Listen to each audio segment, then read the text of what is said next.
We hear it from politicians and the press all the time. London is crying out for more affordable housing. So how come we're building less than half the homes the capital actually needs? And those that do get built, well, are they actually affordable? One East End housing association recently advertised a £1 million home as affordable. One thing's for sure, soaring housing costs are generating a real undercurrent of anger, as Mark Jordan reports. There have been plenty of shocks reporting London's property boom. The thousands of foreign investors, first-time buyers priced out, renters forced to live in squalor. There was 4 separate adults in here. And now, rioting in Shoreditch over unaffordable homes, driving locals out. Few support the tactics, but many see the problem. Just down the road, London's first £1 million affordable home. Yes, worth over £1 million, this 3-bed flat in Hackney is officially an affordable home. To move in, the Housing Association demands you have a minimum income of £77,000. You'll own a quarter of the home for £2,700 a month. Most people aren't calling £1 million homes. Developers and the government are calling £1 million homes affordable. Most families, young people striving to get some money, they're not calling it affordable. The government defines affordable housing as homes that sell or rent at less than 80% of market rate. Even adding in £1 million affordable homes, London still isn't building enough. Left to the market, shelters say an average income family has little hope of buying. People use the word affordable, bandy it all around with housing at the moment. What we actually did was we went and found out what an average couple of first-time buyers would have been lent by their bank manager. We found out how much that was, then we looked across the whole of London to see how many properties they'd actually be able to buy. That number in the whole of London was 43. That included mobile homes, that included houseboats. You can get a lot for your money still in Catford. Shelter's figures allowed a maximum spend of £145,000. This hits the limit. Property, as you can see, is in a need of sort of modernisation. Disheartened NHS worker comes for a viewing. I don't think you can actually move in like this. The flat was a cannabis farm. The place is just it's terrible. I've been struggling to find anything decent and it's upsetting, and I work so hard. We're talking about the London market here, yeah. And you know, it just gives you, I suppose, an indication to where and what is affordable. The market's pricing out the average Londoner. Here in Islington, they're desperate to build more council homes, but land is so expensive. I think it used to be a kind of run-down undercroft garage. Here, derelict garages under a council block are turned into extra homes. Just across the road, they'd love to build more homes on this disused MOD territorial base. Now, if you look at the actual value of this land, it's probably around £1 million tops. And obviously the MOD might have wanted to get a bit more from that when they were selling it on. But we did calculations which showed that even if you paid £5 million for the site, you could still get 50% affordable housing out of it. But what actually happened was that the MOD sold it on to this company for over £13 million. And this company then came to us and said, oh look, we overpaid so much for this land, we can only provide 14% affordable housing. And Londoners have lost out. Across London, it's a cat and mouse game. Councils threaten to withhold planning permission, but developers can produce what's called a viability assessment. Hard figures limiting affordable homes. If profits aren't protected, they'll walk away. What you can see here in front of you is the progress that we're making.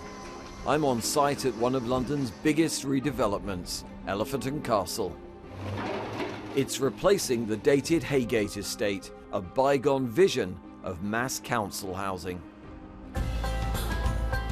Developers Lend Lease drew up the project's viability assessment. Southwark aims for 35% affordable homes. The developers cut that to 25%. Critics say the council blindly agreed. The viability assessment's a get-out clause. The local authorities had rings run round them by developers. There was one very significant document, the financial assessment, the viability assessment, which not only were we not allowed to see, but our local councillors weren't allowed to see it, and the planning committee wasn't allowed to see it either. Elected councillors agreed to less affordable housing, but had no idea the company had factored in a 25% profit margin for themselves. That was considered commercially sensitive. The councillors would have no idea whatsoever what the profit on the development would be. At the development's new swimming pool, I asked why Southwark accepted fewer homes without knowing the profits. Should elected councillors know how much a developer intends to make in profit? We feel the approach we took for the former Heygate estate was the right one, with the independent district valuer service giving an assessment and a recommendation that we'd got as much affordable housing as possible. We had an agreement not to publish it with the developer, but we've learned, we'll move forward, and all viability assessments will be published in the future.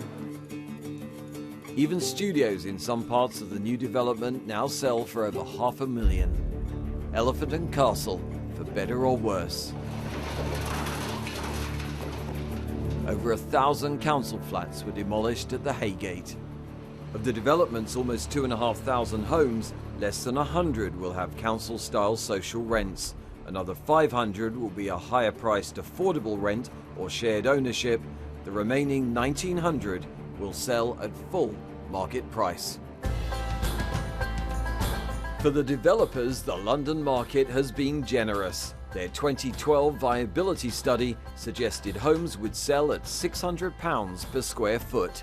They're now selling at £1,000 a square foot. And that difference, which is almost twice, almost doubling of the price that's in their viability report, could produce hundreds more units of affordable housing. Did you just get lucky, or was that your plan? Did you underestimate it? There was no. I don't think there was underestimation at all. The fact is that revenue costs will vary over time. The important thing is that there has been a guarantee at the outset. The risk is all on the developer of what's going to happen in the future ultimately. So in the end, you think you took the risk? Could have gone well, could have gone badly. Correct. I think you'd be hard pushed to find another urban regeneration project across London that's providing more affordable housing. We have 70 affordable homes here. But London-wide, developers like Mount Anville are worried that slick viability assessments are being cleverly used to ditch affordable homes in a race for profit.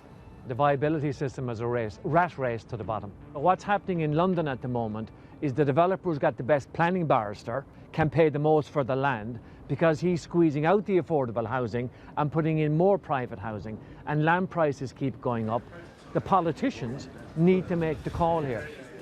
The government remains convinced the present system will deliver over 250,000 affordable homes to Britain by 2020. We make no apologies for the fact we are very much focused on helping people who aspire to own their own home, whether it is through the Right to Buy scheme, whether it's through helping with Help to Buy and the new Start Home scheme, where people will be able to buy, that first-time buyer, buy a new home at a 20% discount. In South London, architect Lord Rogers hopes to persuade the minister we're relying too heavily on developers for affordable homes. They are interested in building more profit. They're businessmen. They've never pretended they're not. Who are then building the houses? It's not surprising. We are in a mess. He's helped design the YMCA's prefabricated Y-Cube in Mitcham. Each flat costs just $30,000 and no deals with developers. This is 100% affordable. So every unit that's let out is set at an affordable rent. And so we get really exasperated when we kind of see sort of big developments and they say, we can't afford any affordable, the affordable can't be factored in. We've delivered it here, 36 units. Affordable homes at $30,000 in Mitcham, a £1 million flat in Hackney. An odd mix in short supply. A room with a double bed is a dream.